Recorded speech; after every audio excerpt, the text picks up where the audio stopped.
Welcome back, everyone. It's the Modern Sage podcast. It's a new year. It's a new podcast season. I'm super excited. We have some amazing guests for you this season, and I can't wait to introduce to you today's. This is our first time back since December, so I hope you've had a happy new year, a happy new lunar year. To me, it feels like the energy is changing in a positive way, and I'm feeling excited and ready for forward momentum. I felt there for a while. It kind of got stagnant, and I think we were all dealing with just kind of a sense of trauma, and I don't say that lightly, but trauma, so much change in our lives, kind of rebirthing, if you will. And now the energy is very supportive, it seems, for that rebirthing to blossom. So I'm looking forward to seeing what happens in all of your lives this coming year. Don't forget to follow us on social media at Leah Guy Live, on Facebook, on Instagram. We have a new TikTok, on YouTube. All the places that you watch and enjoy your social media. You can find me there with reels, with these podcast reels, with courses and information and guidance. So follow me there. And also, please rate and review this podcast. It helps so much for other people to find us. This is a place, an intentional place of learning and inspiration where we can be as real as possible and share from our hearts so that other people can take that information as well and grow and move into the life that they love. So I appreciate you doing all that. Okay, so today we are talking with Dr. Betsy Holmberg. You know that monkey mind that keeps you up at night, or that stops you from meditating, or that has you racing around all day long, pretty much chasing your tail? Well, that's what we're talking today with Betsy about. She is a very smart woman. She is a graduate from Duke University. I think her doctorate came from there, her psychology doctorate from Duke University.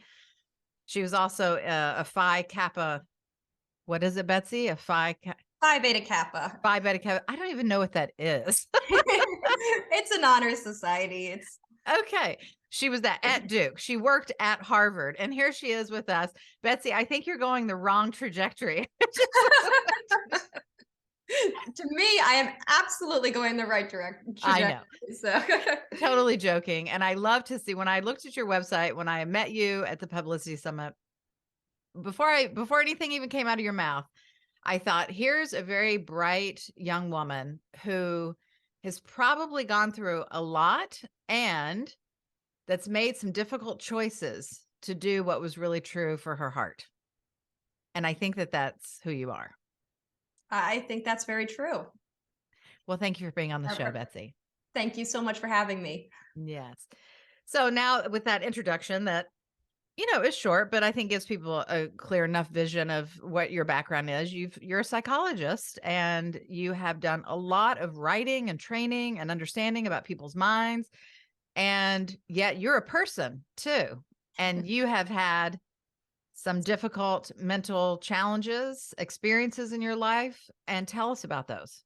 Yeah, so I think the other side of my personality that never comes out in any sort of biography or in education is that I've always been very, very spiritual, and I have read every single thing I could. I have studied that. And, it's one of those things that I feel like we all kind of keep in the closet.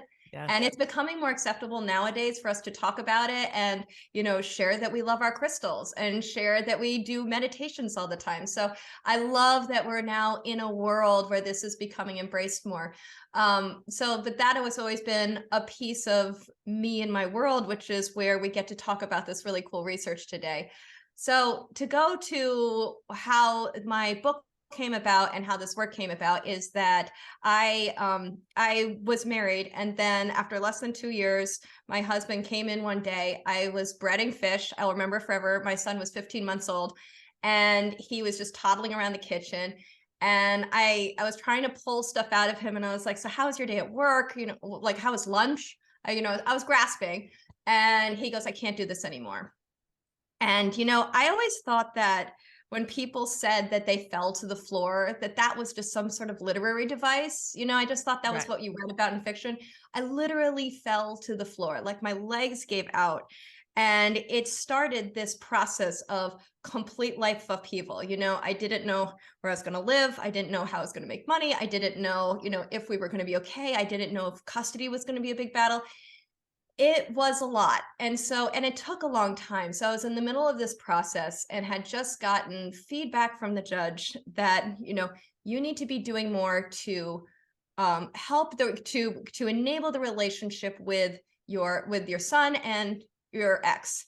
And I had literally done everything. I'd given him anything he wanted, any custody time, any sort of arrangement. And so that just hit me like a ton of bricks. And I thought, wait, if I have done everything and that's not enough, then remove me.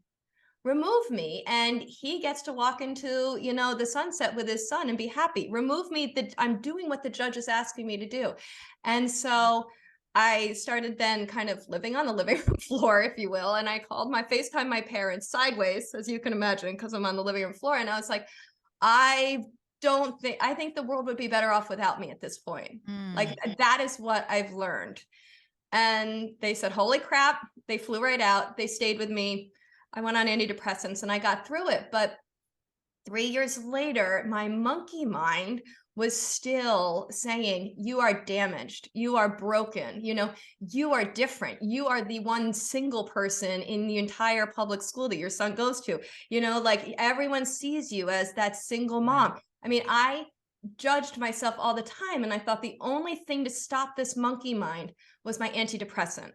And I said, that's the thing that's getting me through, and I have to keep taking it. And I just hit a point where I was like, this is ridiculous. I have to be able to heal from this. I can't be this broken. And so I went back to my roots of academic psychology, and I started going through everything. And that's when I learned the science of our thoughts, the science of this monkey mind blew my mind. And it was an immediate shift.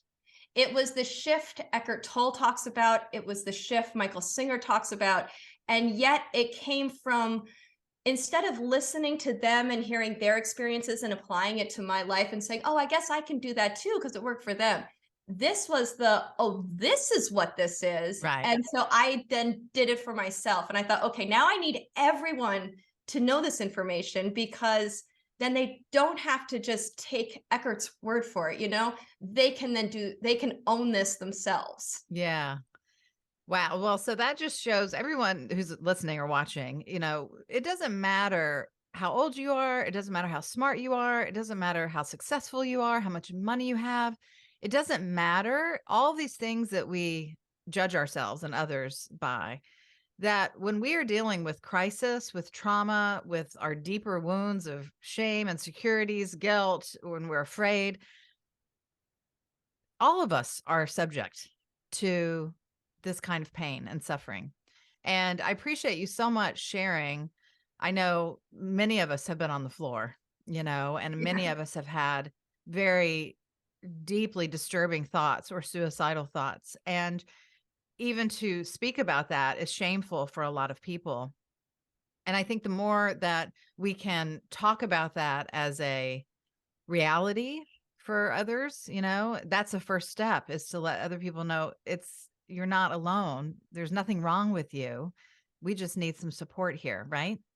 I have a hypothesis that these thoughts are so much more common in our society than we give credit for. And because it is exactly how our monkey mind works.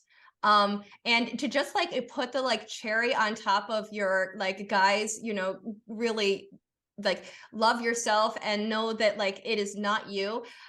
What I studied at Harvard, what I published research papers on at Harvard, was self-injury and suicidal behavior, was suicidal thoughts. So here, I mean, that was the irony. And it did come to me as I'm lying on the floor, you've got to be kidding me. You literally are like an expert on this. And here you are completely in it, 100% in the experience. But at the same time, because of having done that research, I think I did see everyone does have it. So we do need to share it.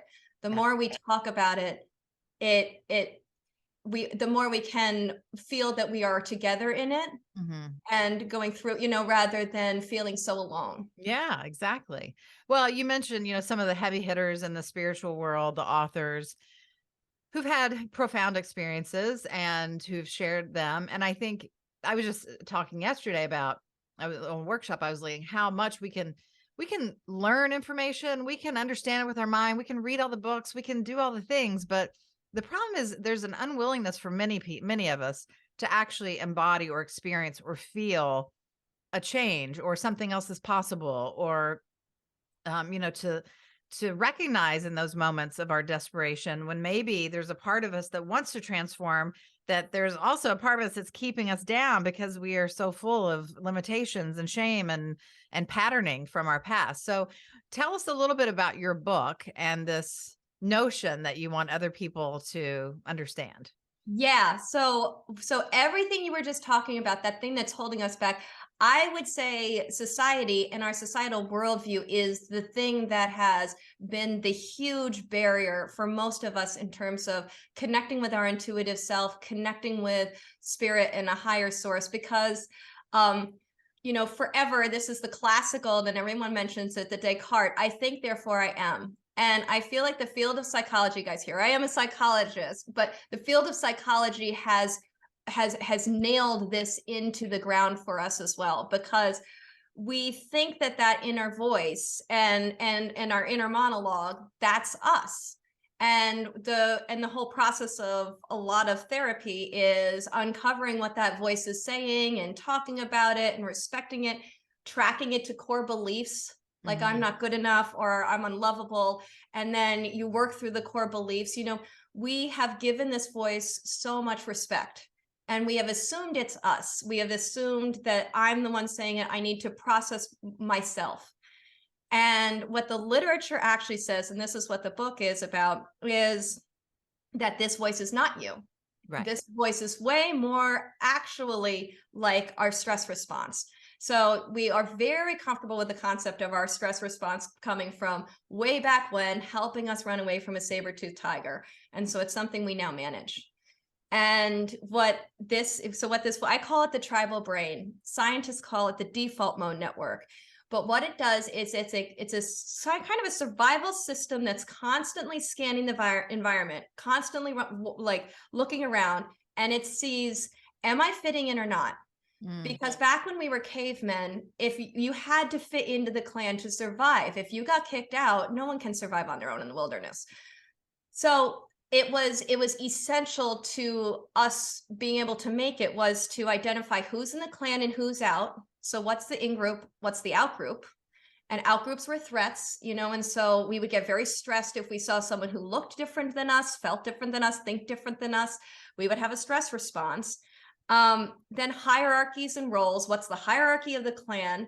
Who do I listen to? And what's my role? And am I doing my role well enough? And then, interestingly enough, empathy. So like if I help you and you help me, we'll all do better. The clan will then thrive. But empathy now comes out a lot as people pleasing. I have to do everything you need me to do. I have to do everything you need me to do. It's a very codependent kind of behavior now. Yeah. Like, I mean, and it's funny because the researchers are like, this is the seed of what's so awesome about humans. And I was like, yes, and this has a very dysfunctional side of it that a lot of us, especially women, fall right into, which is that everyone's needs come before my own.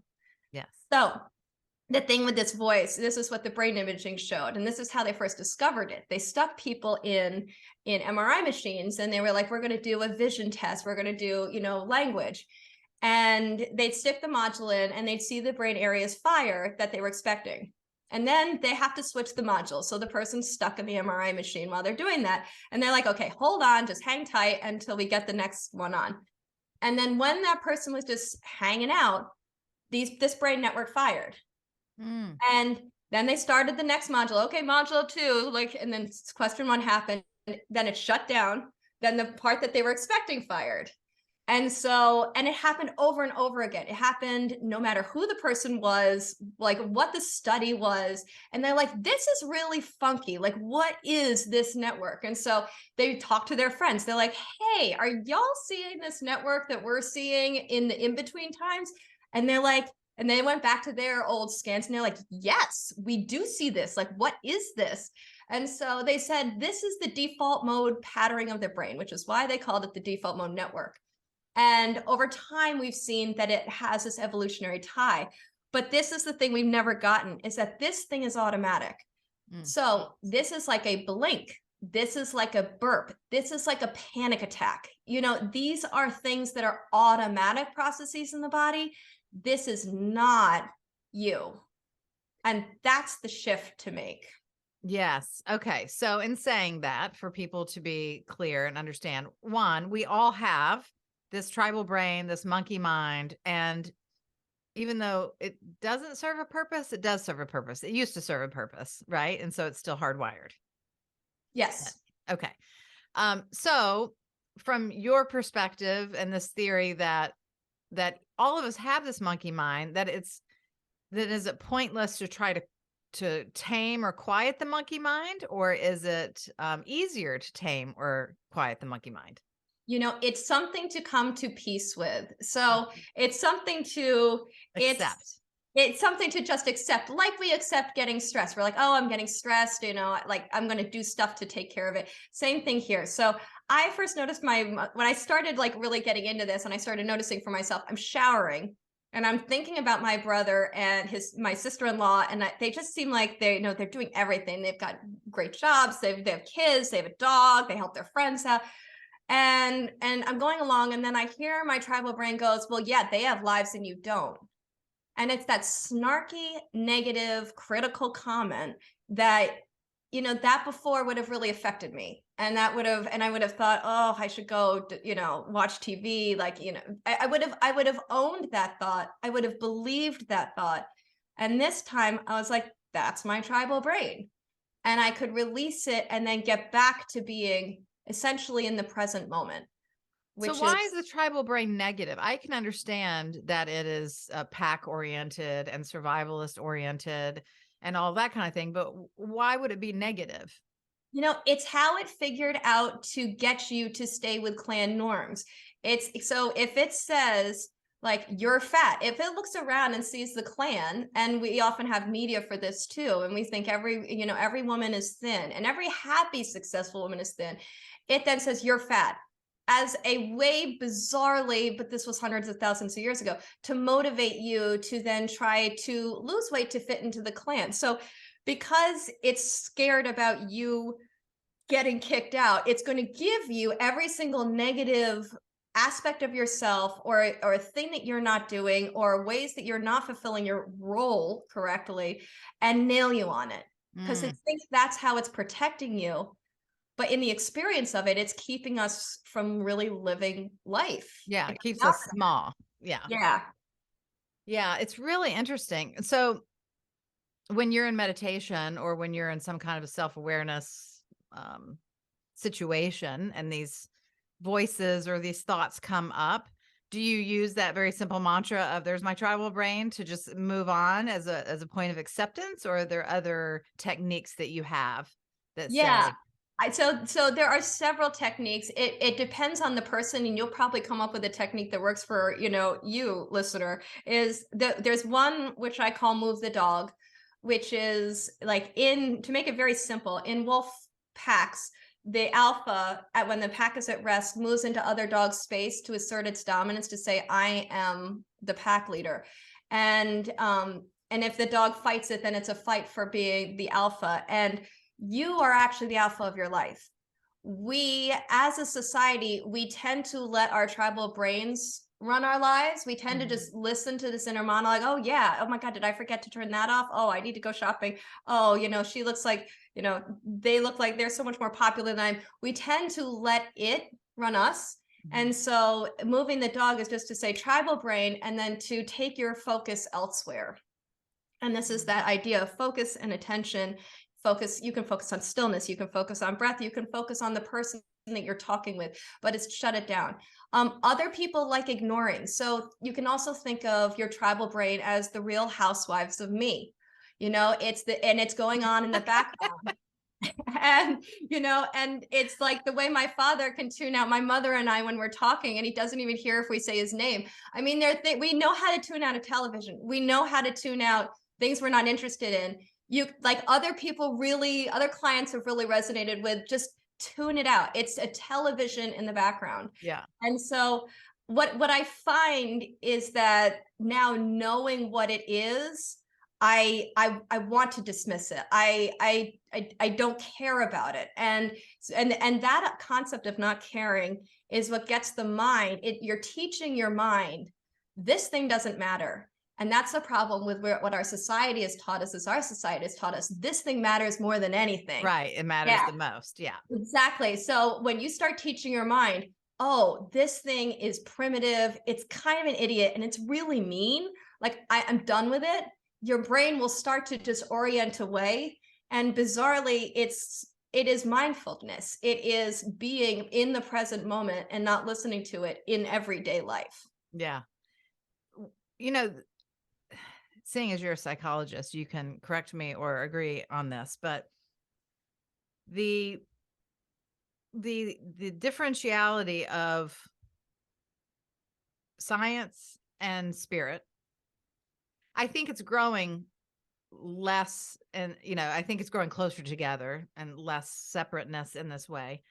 But when you're talking about this tribal brain part and this functionality of how we needed to survive, and this is just part of our physical human experience, what I really hear is that there's the duality of who we are, and this is how and why we can science and spirituality can coexist, is because with this understanding of this duality, instead of letting that monkey mind or the tribal brain or other parts of self run the show, whether it's ego or what have you, we have this other awareness. And in that way, it becomes very simple to see, the multidimensional beings that we are and this duality that we are, and also to gain more control. And whether you want to call it hope or peace or just joy in our lives. And when I'm hearing you talk about this, it's kind of funny to think about, how that tribal brain talks to us sometimes. But when we have that awareness to it, whether we call it presence or awareness or spirituality or what have you, consciousness, it's so much easier it's like this relationship that we're having amongst ourselves. And it's easy in that way to go, oh, okay, I don't have to. I know I'm more than this. I don't have to follow this because there's something much bigger and better. You know, I feel like I think of it that we are souls that have decided to come onto this planet, onto Earth school, if you will. And we decided to come on as humans. And humans have really specific hardware, and it's hardware that some places we're very used to. We're very used to the concept of having to eat every day and drink water, and do that side of being human. And we're now finally getting the hardware of what stress is and what this tribal brain is, and like, Yeah. and but we are souls underneath it, and it is up to us then to decide how we want to be in this world, and living through what we love and what we care about, and living from that place of soul. And it becomes so much easier when you can see that tribal brain was just there to try to help you, but now really is driving you nuts. I wonder at some point, and of course we'll never know this, but I wonder at some point in our future if will be enough conscious awareness of that tribal brain that we can kind of reprogram it or deprogram it from that, because we don't live that way anymore. And We get a hint of that in science, and it would be so cool if this could spread out further and get it kind of more collectively around. And they've done a lot of brain imaging on meditation and why meditation works so well.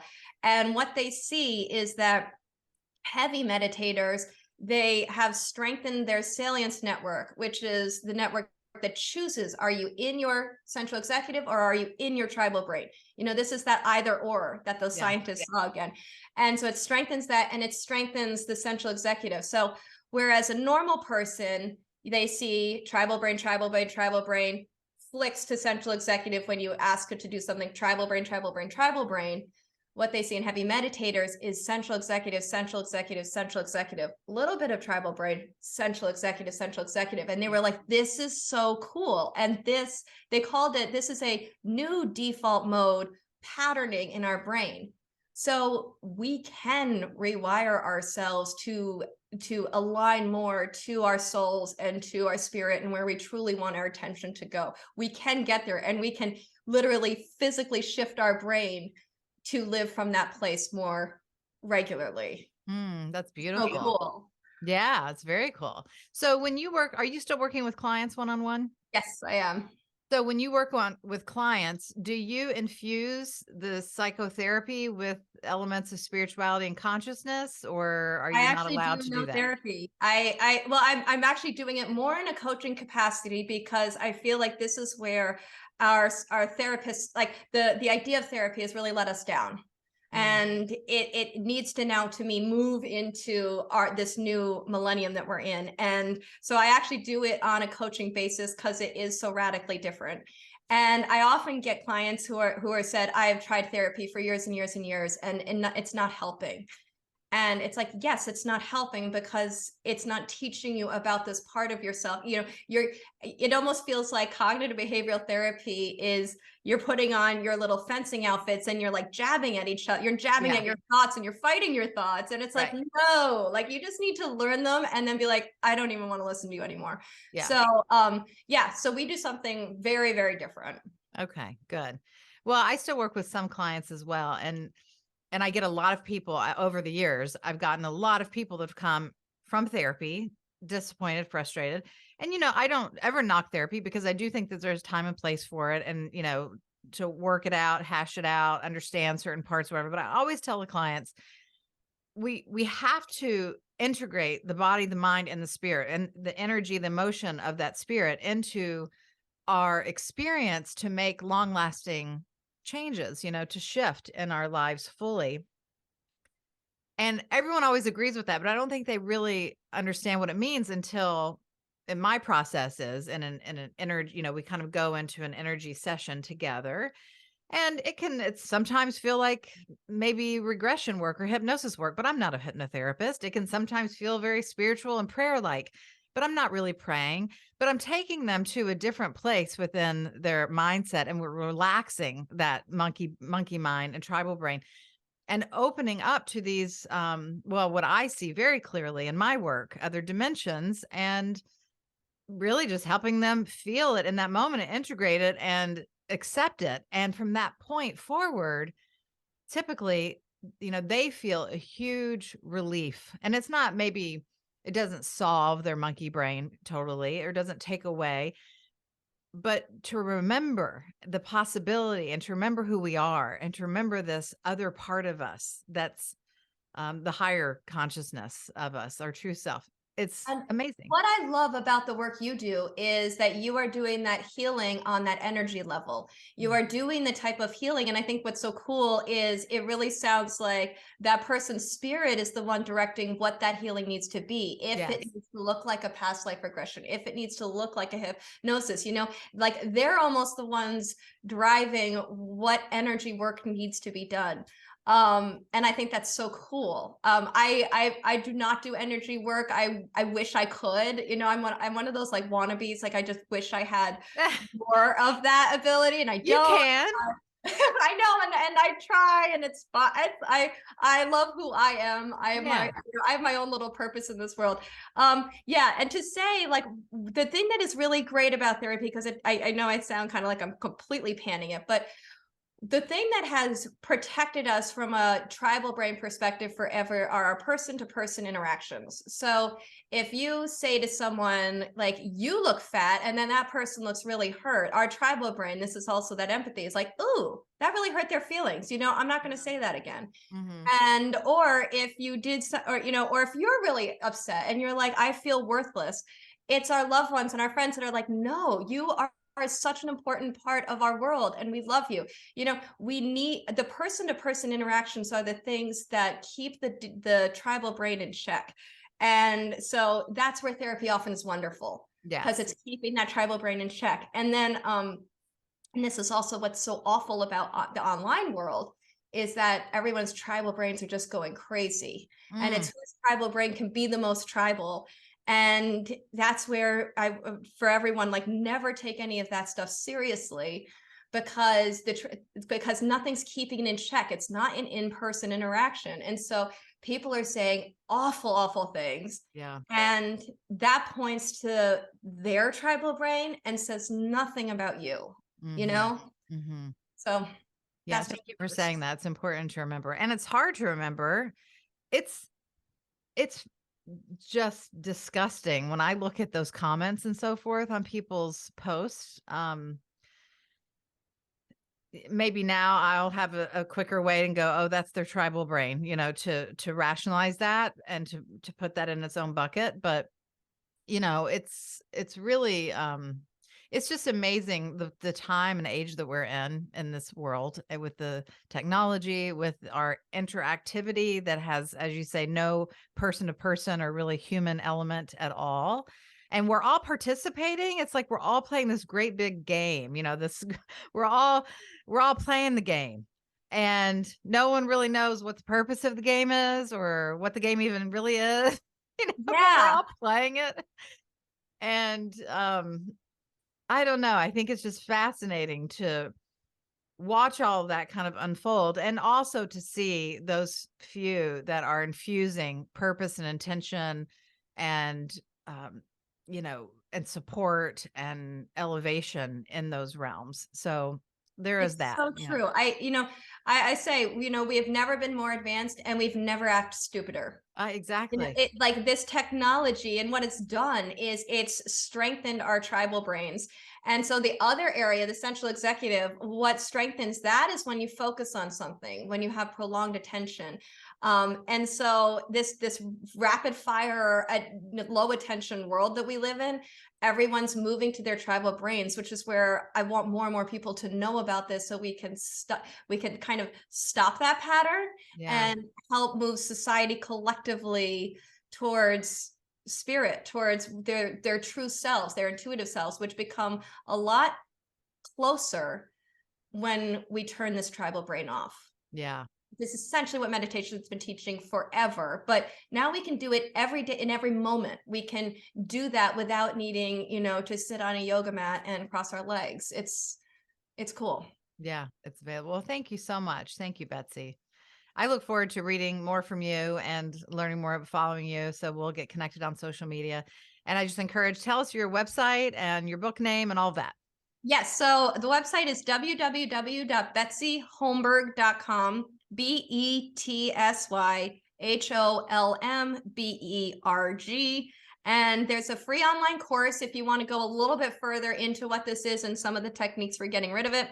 And I also, I have my coaching business. So if anyone's feeling like they want to work one-on-one like this and really understand that tribal brain and come up with a customized way to stop it, shoot me an email. You'll see that on the website. And yes, it's just, I love your work, Leah. So it's such a pleasure to be here. So thank you so much for having me. Thank you so much.